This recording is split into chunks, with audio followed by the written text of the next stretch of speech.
You've probably heard the news. Tesla had finally made a profit again, but will they be able to continue? And I say this time is a little bit different. As a matter of fact, I think this time is a lot different. Now, there's still some challenges. Obviously, they were able to keep the expenses down, but they weren't able to grow. Now, there are concerns on both sides, but I think overall, there's optimism in the Tesla community, and I have one of the leaders of this community, Eli Burton, here on the show, because every weekend he shows up for his weekly segment, Supercharged with Eli Burton. Today we actually were able to hang out together in person, and I'll show you our conversation where he gives you guys and myself his opinion about whether or not Tesla going to be able to maintain the profitability in a fourth quarter and moving forward. The only thing is that we were hanging out at the Superchargers while his car was charging because we're taking a road trip, and we started taping. It was pretty bright outside, but at the end of the video, you'll see our faces got really bright. Our background got kind of dark, so kind of like a Tesla stock, if you will, in the last few days, which is another really interesting thing that's happening. The stock had an amazing rally in the last couple of days. Before I throw it to Eli and our conversation, of course, a quick reminder that this video and this channel is sponsored by Climate Exchange. Their Tesla raffle is back, and this time, if you win, you get pretty much any Tesla you want, up to $195,000 that cover it for you, pretty much any configuration. So there's a link in the description of this video. You can buy a ticket, and even if you don't win, you would still be contributing to a great cause of this nonprofit environmental organization. So go to carbonraffle.org to enter. Now, this is for US only. All right, so without further ado, this is my conversation with Eli literally a few hours ago. All right, good to see you in person. Alex, great to be back on your show and filming live on location. Yeah, and we'll tell our viewers why we're actually hanging out in person, but that's at the end. But first, let's talk about, is Tesla actually going to be profitable moving forward, especially after the Q3 earnings call? Talk about it, what you've seen particularly in this one as far as the finances, the fact that they cut down on the expenses without really making more money in revenues. So yeah, let's real quick recap what happened this quarter. The only negative was that total revenue slightly decreased based on projections. I think it was a difference about $100 million. They still did like $6.3 billion. But the big story was that they were profitable, and they significantly increased profit margin on the cars. And that came as a huge shock to me and obviously the entire market. That's why the stock's been up 30% in the last 2 days. Now, the profit margin, it's a funny thing, right? Because I think a lot of things that they have cut down is on labor and some of the other costs, but it's also not building as many superchargers and maybe not building as many shops and so forth. Do you think this is something that was just kind of maybe done for this specific quarter, or do you think it's okay for them to slow down as far as expanding their network and their service network as well? So I think part of what drove the profitability this quarter is definitely that they had, at least in Q2 and Q1, they had major investments that they were making that was causing the company to expend more cash. But I think they're spending their money wisely, and it's great that they showed a profit, and I think that they needed to, because they're really the leader of this EV movement. Unless Tesla can show that they can be profitable, it's hard to make the case that EVs can be profitable. So being that they're the forefront of that, they needed to show that message. Now, are they going to continue being profitable going forward? I think there's going to be times in the future where they are going to make big investments again, right? So like their Shanghai factories just been finished, and cars are just about to go into production. They're in pre-production now. Well, Elon said that before the end of the year, they're going to select their location for Gigafactory 3 in Europe, and that's going to involve another $1 billion in investment. So there's more spending to come, but I think it was great that they could show that, guys, we can be profitable already this quarter, and we could also really increase margin on the car. Now, what else do you see as far as what they have improved from even the last quarter and definitely a year ago, something that they can continue doing in the future, regardless of them having to expand and invest money into the third Gigafactory? So the big thing is that they are increasing their profit margin on the Model 3. Because previously when they were selling Model 3s, they were losing money on them. And they really needed those S and X cells to maintain profitability, because that was the only cars they had margin. Now they're actually making margin on Model 3. So they can continue. So before, the more of these cars they're making, the more money they're losing. Now the more of these cars they make, the more profit they're making. And as based on what we've seen last quarter, they're continuing to improve their margin as their economies of scale increase. So the fact that I mean, I don't believe that Tesla is only selling the S and X for nostalgia's sake. I was going to ask you about that. Like Elon suggested, I think that was like, he even kind of backed away from that comment like right after he made it. But I think he was making the point that they're now profitable in Model 3 and the company would survive without it. And I think that's a huge piece of the story. Now, a lot of criticism from Wall Street analysts came from the fact that, there was no growth. I believe year over year, they actually made less money in this quarter by $500 million. But at the same time, somehow they miss the fact that there will be another factory. There's a factory that's just about to start out. There's an energy, they're finally going to ramp up their energy products, and they have a factory for that as well. What do you think about, all of the expansions that they've already finished, and somehow why is that not calculating into the Wall Street's, lack of praise at this point? Part of what Wall Street does is there's always two sides of the street in Wall Street. There's the bulls and the bears, and the bears are looking for something to be critical of. And honestly, even the analysts who are just being analysts, part of being an analyst is you have to find a negative somewhere. If you're only finding a positive, you haven't done your job. And it's the same way with lawyers, right? If you give a document to a lawyer and he doesn't find anything wrong with it, he could have written it himself and not known it, and he'll find something wrong with it. So their job is to look out for those things. But do I think what they're highlighting is at all a concern? No. I mean, Model Y coming out ahead of schedule, the Shanghai factory, which is going to open up the ability to sell cars at a much lower price to China, maintain margin, that we're seeing batteries ramp up, that people are starting to get delivery of power walls who've been waiting for them. Referral power walls are getting pushed out to those people finally. Solar Roof just actually announced version 3 that they're going to start installing now. Like, all of Tesla's products are lining up very well at a great time where they're already showing growth with their existing ones. Now, one thing that I was a little bit bothered by is that they kind of said that the Model 3 margins in China are not going to be that much higher than the margins of Model 3 made in Fremont.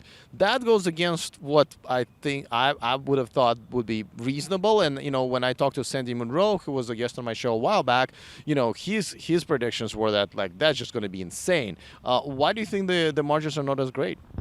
So it sounds like if the margins aren't going to be as great because they're going to keep the price lower to sell more of them.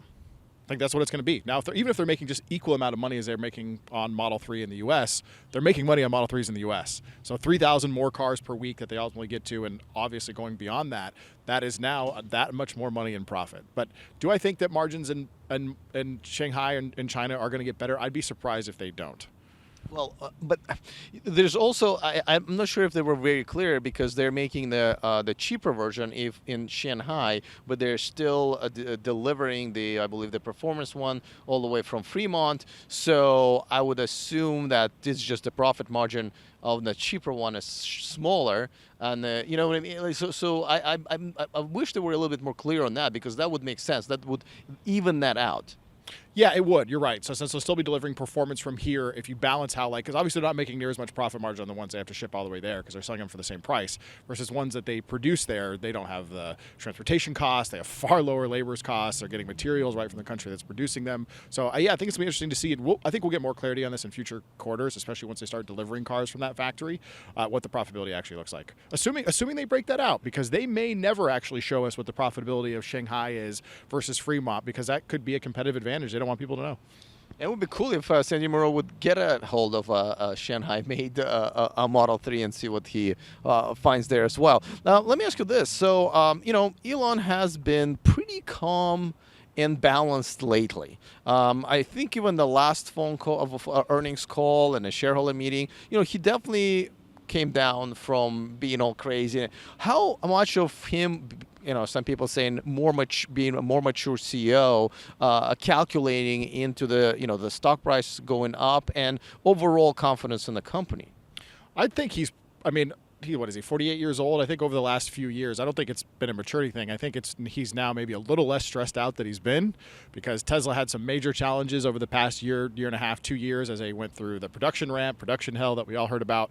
But now you get to a quarter where Tesla is showing profitability, they showed improved margin, where he can be confident that the improvements they've had is going to sustain the company. He's probably doing a lot better because he's a lot less stressed out. All right, that's I still think you can mature and get better at anything at any age. I really think that there might be some people who came in and said, hey, listen, look what's going to happen if you act this way. And, for the first time, Tesla ended up under promising and over delivering on, Model Y production date, on the Shanghai factory, and quite a few other things. Let's talk about, so bottom line, do you think there will be a profitability every quarter from now on, or do you think there will be bumps in the road? And if so, why and when do you think that will happen?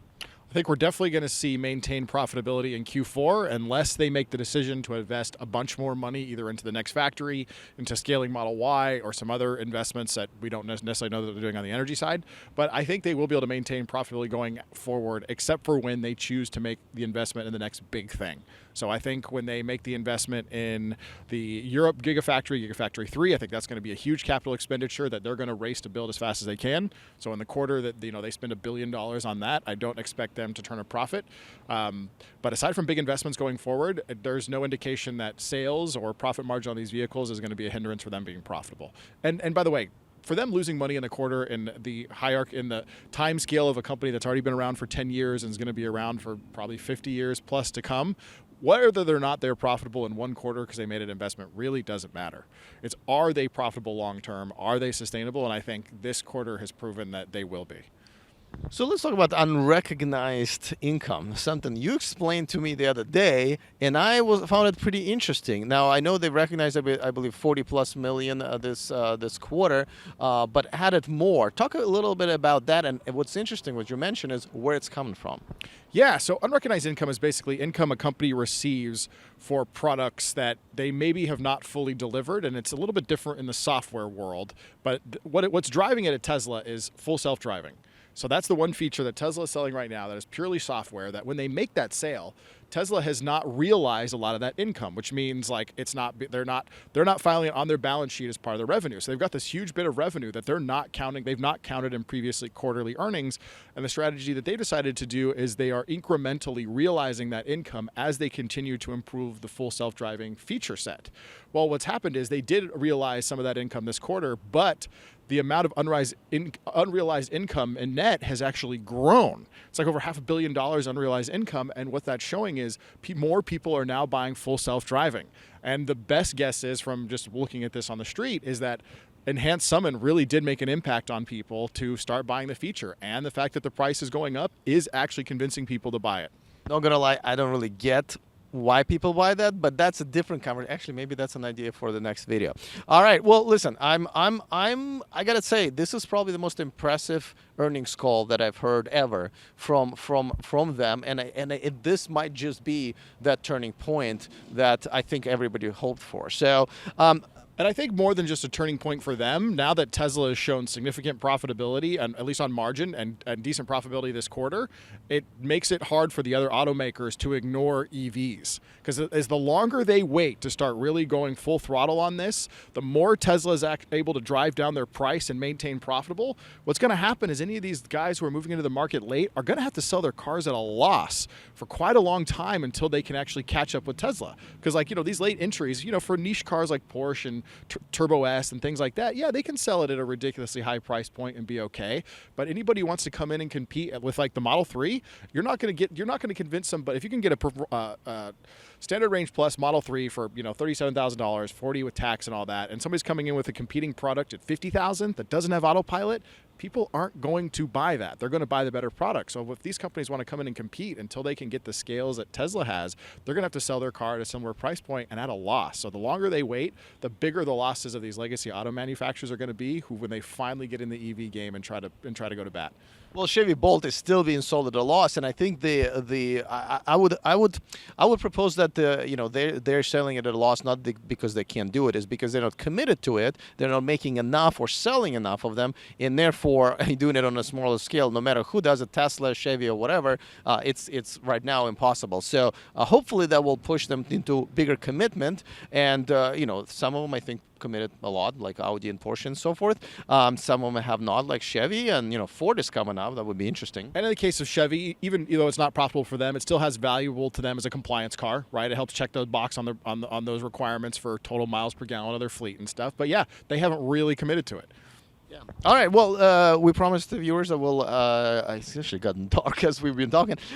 We've been driving for a long time, and we actually had to use lights. I had to dust them off. But why are we here in person? Where are we, by the way? I think we're in Vallejo. Yeah, Supercharger? Yeah, we're supercharging Vallejo. Okay, so where have we spent most of our day? So we spent the day today at the My Tesla Adventure event. I picked Alex up at like 6 o'clock in the morning. I think he actually slept on the porch. I would know. He just literally picked me up and then carried him in the car. Yes, I did put him in the trunk for those of you who were hoping that was the case. Yeah, we drove out here to the Bay Area. We had a meetup at the Supercharger at the Computer History Museum, had a bunch of Tesla owners come meet up, charge, and then we drove down to Moss Beach for a private lunch at a beautiful restaurant right on the bay, right on the ocean. It was absolutely unbelievable. Once again, I've seen a lot of people that I've seen from the previous events. Obviously, check out our Instagram accounts for some of the pictures and videos. I know you haven't planned the next event yet, but those people who just want to get on your mailing list and follow you for the next time, and also tell us a little bit about your podcast. What's going on there?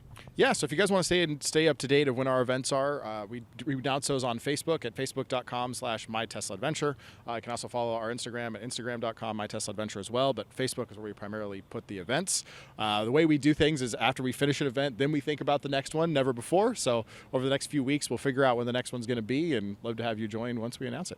All right, well, this was a great experience for me. I always enjoy his events, and it's always great to do our segment in person. I gotta tell you, I might be just as optimistic as he is as far as the future, the financial future of Tesla is concerned. I've made a couple of videos in the last few days where I've kind of break it down. So if you're interested in getting in some of the more details, check those out, or subscribe to this channel if you haven't already. There's tons and tons of interesting stuff that's coming up in the next few weeks. Obviously Tesla unveiling and the LA Auto Show and a Ford unveiling, just a lot of stuff going on. The links to follow Eli are in the description of this video. By the way, quick shout out to one of my newer Patreons, John Zimmerman. Thank you so much for contributing to my channel. As you guys know, this is what I do full time, so thank you for putting food on my table. And don't forget to get on our free emailing list, and this is where we send out bonus stories every Saturday.